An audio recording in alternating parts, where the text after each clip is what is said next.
La pression médiatique, la perte de confiance, les choix d'un entraîneur qui préfère aligner votre concurrent direct plutôt que vous. Le monde du football professionnel est une jungle hostile où chaque saison des dizaines, des centaines de jeunes talents se perdent en chemin. Pourtant, si beaucoup voient leur carrière stoppée pour tout un tas de raisons, certains à qui on avait déjà annoncé la fin de carrière, certains qu'on avait catégorisés comme flop monumental, comme terrible déception, ont pourtant réussi, à force de travail et de détermination mais aussi de talent, à faire mentir toutes ces critiques pour finalement s'imposer contre toute attente au plus haut niveau du football mondial. Aujourd'hui, on revient sur les trajectoires folles de 4 d'entre eux, 4 irrésistibles, 4 talents hors du commun, qui à un moment donné se sont retrouvés au fond du trou, au centre des critiques, avant de tout renverser. C'est parti générique.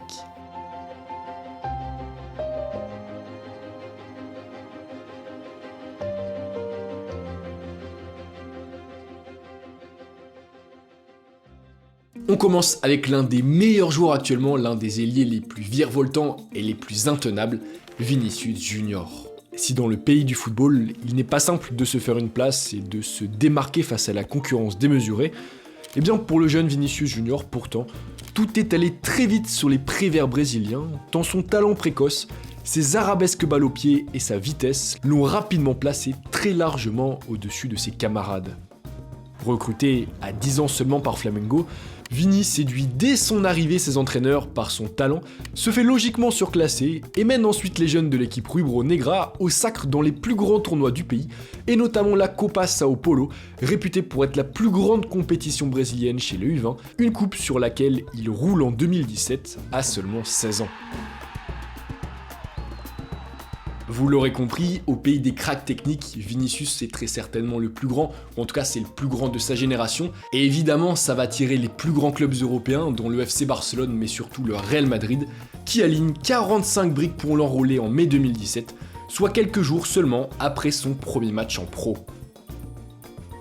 Et étant donné qu'au moment de sa signature, eh bien Vinicius est mineur, ça signifie qu'il va devoir rester encore 1 an à Flamengo, et finalement eh bien, ça tombe très bien parce que ça va permettre à Vinicius d'enchaîner les minutes, d'enchaîner les titularisations, de prendre de la bouteille et de l'expérience au plus haut niveau, avant, en juillet 2018, d'enfin faire le grand saut vers Madrid.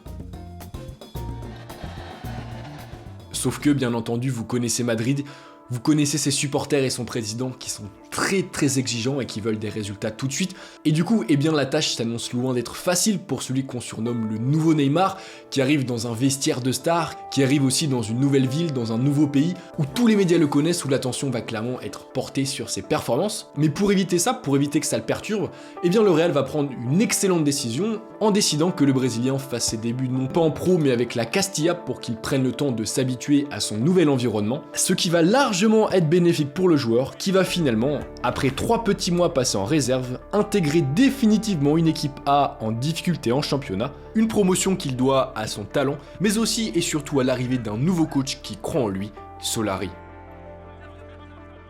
La seule façon de savoir si un joueur est prêt, c'est de jouer les matchs. Je voyais qu'il méritait une chance de montrer ce qu'il pouvait faire. La connexion avec les supporters s'est faite très rapidement car c'est un joueur direct qui prend les gens à partie pendant tout le match. Il a suscité beaucoup d'attentes. À chaque fois qu'il a pris le ballon, il faisait bouger les supporters dans les tribunes.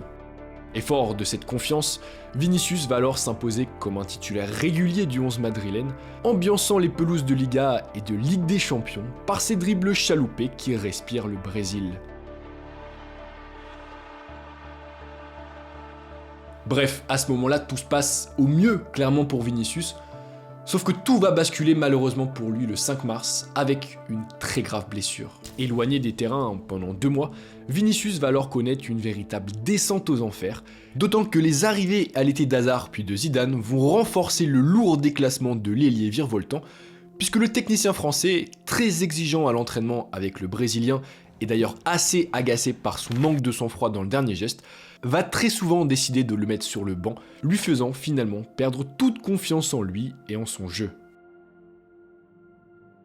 Évidemment c'est triste pour Vinicius et le pire c'est que c'est pas fini, parce que tout cela bien ça va mener à une séquence qui va faire le tour du monde et qui va couvrir Vinicius de honte.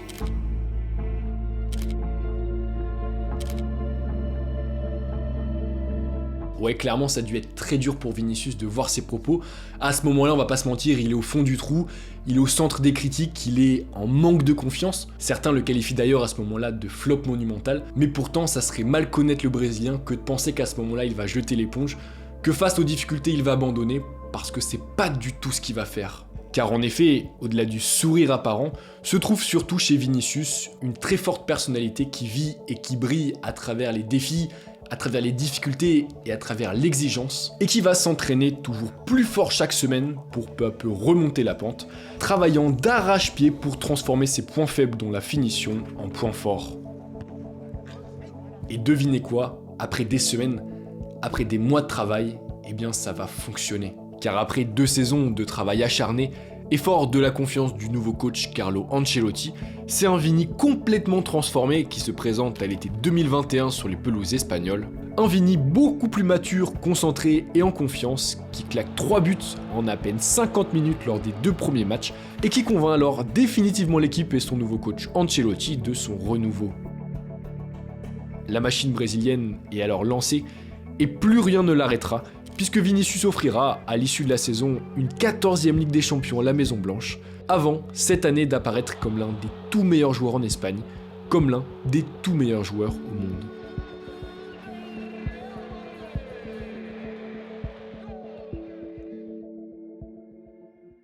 On continue avec un joueur français, et pas n'importe lequel, un joueur français historique, puisqu'il fait partie des 5 à avoir remporté le Ballon d'Or, alors pourtant qu'à ses débuts à l'OM, il est au centre des critiques et des moqueries, c'est Jean-Pierre Papin. Joueur à la vitesse et à l'instinct du buteur hors du commun, Jean-Pierre Papin fait ses gammes à Valenciennes, à Vichy puis à Bruges, où clairement il va exploser aux yeux de la Belgique mais aussi aux yeux de l'Europe, en claquant pour sa première et unique saison belge des pions dans tous les sens, 35 au total dont 5 en C3. À seulement 22 ans, JPP a alors une bonne partie des cadors français et européens sur ses côtes, et après plusieurs semaines de négociations, eh bien c'est finalement vers le Vélodrome et l'OM de Bernard Tapie que le natif de Boulogne-sur-Mer se dirige, pour le plus grand plaisir des Olympiens. Clairement, à son arrivée, la gâchette française est attendue comme celui qui permettra à l'OM de retrouver le succès, de retrouver les titres comme le pilier de la renaissance olympienne, mais pourtant, eh bien sa première saison au Vélodrome ne va absolument pas se passer comme prévu. La faute, un manque de réalisme criant et surtout inattendu de sa part devant les cages. Ouais, on sait pas pourquoi, mais à son arrivée à l'OM, Papin va se mettre à rater des actions super faciles qu'il aurait mis plutôt facilement les saisons précédentes, et malheureusement ça va commencer à frustrer les supporters marseillais, à vraiment beaucoup les frustrer, à tel point qu'il y a une partie d'entre eux qui vont trouver un surnom assez peu glorieux à Jean-Pierre Papin. On m'appelait J'en peux plus, JPP c'était J'en peux plus. Et j'avoue que ça m'a vexé, ça m'a vraiment mis mal à l'aise. Et je me suis dit à la fin de la saison, j'ai dit l'année prochaine, mais plus jamais vous m'appellerez JPP, J'en peux plus. L'année d'après, j'ai commencé à travailler un peu plus devant le but, chaque jour. Et à force de travail et de détermination à l'entraînement, l'Olympien va peu à peu retrouver son sang-froid face au but, il va redevenir véritablement létal, faisant trembler 19, 22, puis 30 fois les filets de D1 les saisons suivantes, pour mener l'OM à 4 titres de champion de France consécutifs, et surtout à sa première finale de Coupe des clubs champions en 1991. À l'issue de la saison 90-91 qu'il boucle avec 42 réalisations, Papin va même remporter le Saint Graal individuel, le Graal suprême, le Ballon d'Or, une véritable consécration pour celui qui, moins de 4 ans plus tôt, était encore surnommé J'en peux plus. Et si Papin décide en 92 de traverser les Alpes pour rejoindre Milan juste avant l'incroyable sacre européen des Marseillais, JPP n'en aura pas moins par la suite une carrière absolument folle, marquant une génération de footballeurs français et européens par ses papinades, et se forgeant surtout l'un des plus beaux palmarès du football français, avec une Ligue des Champions, des Scudetto ou encore une C3.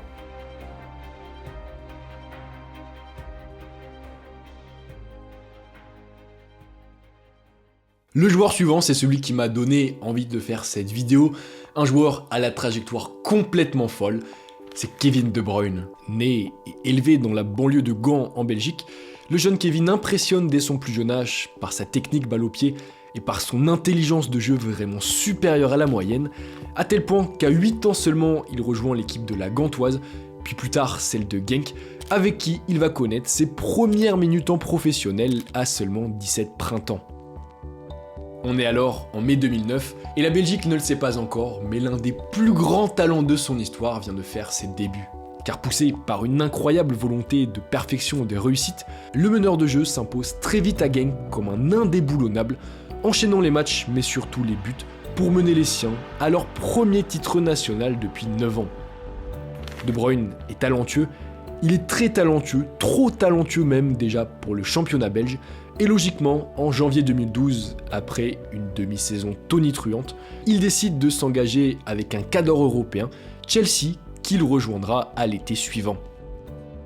Le step est incroyable pour Kevin qui clairement, à ce moment-là, vient de passer un cap monumental dans sa carrière, mais pourtant le Belge le sait, rien n'est fait, et il va encore devoir progresser pour intégrer définitivement le 11 de Chelsea, un 11 qui en plus vient de choquer l'Europe en remportant contre toute attente la Ligue des Champions, et du coup, dès son arrivée à Stamford Bridge, il se met d'accord avec les dirigeants sur le fait que,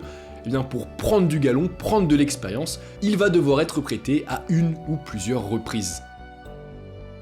Et c'est ce qu'il va faire d'une manière phénoménale la saison suivante sous les couleurs du Werder Brême, où sa grande polyvalence offensive et sa palette technique déjà très fournie vont faire de lui l'un des meilleurs joueurs d'une Bundesliga qu'il découvre pourtant, l'international belge facturant 10 buts et 9 passes décisives en 33 matchs.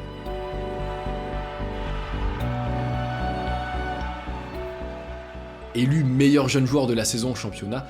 De Bruyne et son talent hors du commun, et alors dans les petits papiers de tous les observateurs européens, nous de notre côté on se dit que c'est bon, il est enfin prêt à s'imposer dans un très grand championnat, dans une très grande équipe, et d'ailleurs, l'entraîneur des Blues, José Mourinho, va très largement aller dans ce sens au retour de Kevin à Stamford Bridge. Je pensais que Chelsea me laisserait partir, mais Mourinho m'a envoyé un message, tu restes, je veux que tu fasses partie de cette équipe.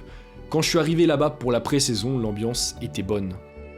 Sauf que, malgré des débuts prometteurs et 2 titularisations lors des 2 premiers matchs, notamment face à Man United,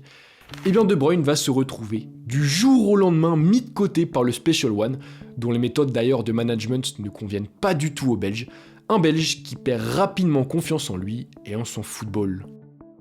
Il m'a semblé que De Bruyne manquait vraiment de confiance en lui, qu'il jouait presque en vase clos, qu'il était nerveux à l'idée d'essayer quelque chose. Cela est souvent dû à l'encadrement, c'était comme si Mourinho était sur son dos, on pouvait voir que cela l'affectait, il n'avait tout simplement pas d'impact. Vous l'aurez compris, le crack belge à ce moment-là est au fond du trou, il a perdu tout plaisir à jouer, il a perdu tout plaisir à s'entraîner, parfois il est même plus convoqué dans le groupe des Blues, à tel point qu'en janvier, alors qu'il ne compte que 3 minuscules apparitions en Première Ligue, il va faire la demande auprès de ses dirigeants de partir, et non pas en prêt, mais bien définitivement. Et pour se relancer, quoi de mieux que de rejoindre un championnat qu'il connaît parfaitement, un championnat où il a explosé, la Bundesliga, où tout va changer pour lui. Car libéré d'un poids après ce départ de Chelsea, De Bruyne redevient, en quelques semaines à peine, le joueur frisson qu'on connaissait, celui capable par une passe de faire basculer un match, de tout changer par un dribble. Et la saison 2015-2016, sous les couleurs du Werder, va être pour lui celle de l'explosion définitive. Avec 10 buts et 19 passes décisives, le meilleur joueur de la saison mène les siens à une extraordinaire 2e marche du podium et leur offre surtout la Coupe d'Allemagne, lançant alors définitivement une carrière qui le verra ensuite devenir à City l'un des meilleurs joueurs au monde, peut-être même le meilleur cette saison, grâce à un talent hors du commun, mais aussi à un homme qui parle le même football que lui et qui est son entraîneur, Pep Guardiola. La première fois que j'ai rencontré Pep, il m'a fait asseoir et m'a dit « Kevin, écoute, tu peux être facilement un des 5 meilleurs joueurs au monde, parmi les 5 premiers, facilement. » J'étais choqué, mais comme Pep l'a dit avec tant de conviction, cela a changé toute ma mentalité, j'ai eu l'impression que je devais lui donner raison. La plupart du temps, le football est synonyme de négativité et de peur, mais avec Pep, c'est l'extrême positivité.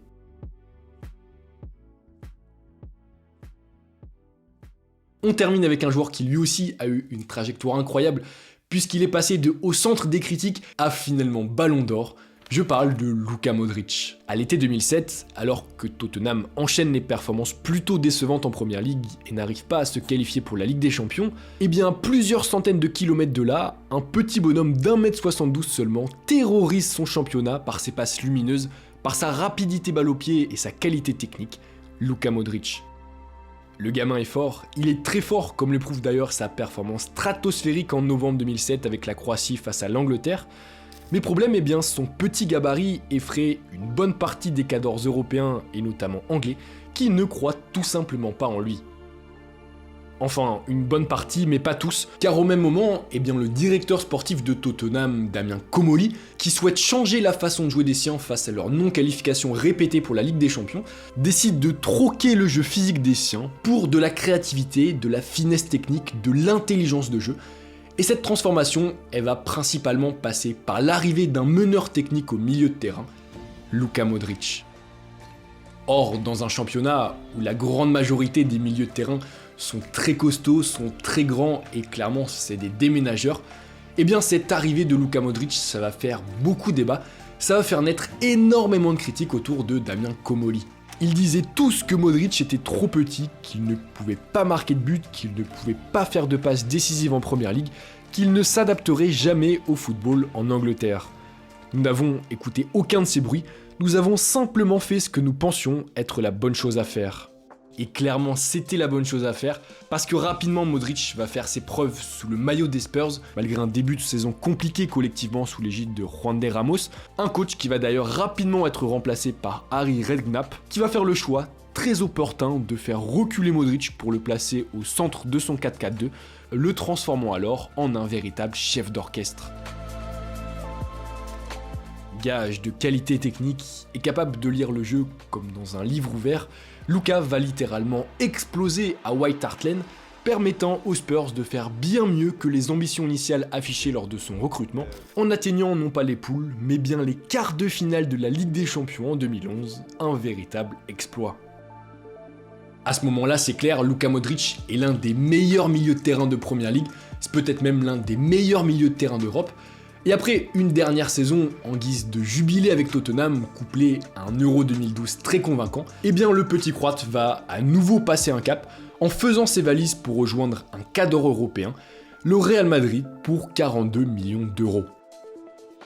Le montant du transfert est vraiment conséquent, surtout pour un joueur qui n'a qu'une toute petite expérience en Ligue des Champions. Et du coup, évidemment, dans le plus grand club du monde, l'attente autour de Modric va être tout simplement énorme, tout comme la pression autour de celui qu'on espère être la nouvelle pièce maîtresse du milieu de terrain.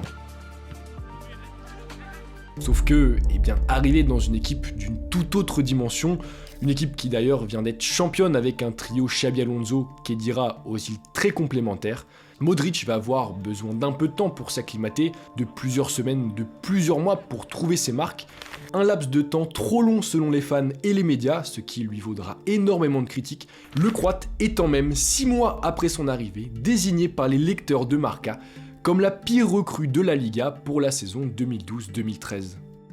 Très régulièrement remplaçant, au centre des critiques des médias mais aussi des fans, et qualifié même par certains de flop monumental, Luka Modric connaît alors très certainement l'une des périodes les plus dures de sa carrière, mais vous commencez à connaître le Croate, vous commencez à connaître sa force de caractère et sa résilience, et comme il l'avait fait à Tottenham en prouvant que tout le monde s'était trompé sur son cas, à Madrid, il va refaire le coup, il va refaire de même, bien aidé, il faut le dire, par le soutien sans faille de son coach José Mourinho. Lo que espero primero que todo es que la gente diga tranquilos, principalmente con Luka, que es un niño tranquilo. Es un jugador fantástico. Yo pienso que el Bernabéu ya ha tenido ahí un olorcito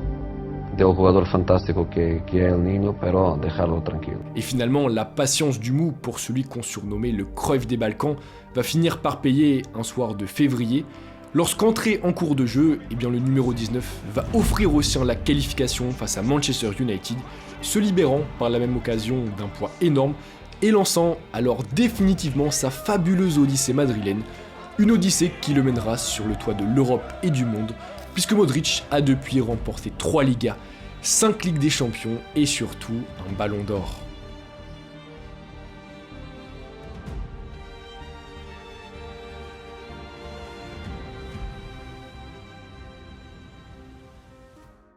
Et donc voilà l'équipe, c'est déjà la fin de cette vidéo. Merci à vous d'avoir regardé, j'espère que vous avez appris des choses, c'est vraiment le principal. Merci à tous ceux qui ont commenté dans l'onglet communauté, qui m'ont donné des idées de joueurs. Il y avait plein de joueurs possibles et donc pourquoi pas en faire une partie 2. Comme je l'ai dit, la liste est longue, donc ça pourrait être super cool. Franchement, j'ai plein d'idées. N'hésitez pas à mettre un like, c'est super important. En plus, si vous voulez une partie 2, ça peut m'aider à choisir. N'hésitez pas aussi à mettre en commentaire si vous avez des idées d'autres joueurs qui ont connu ce chemin assez particulier, cette trajectoire si particulière.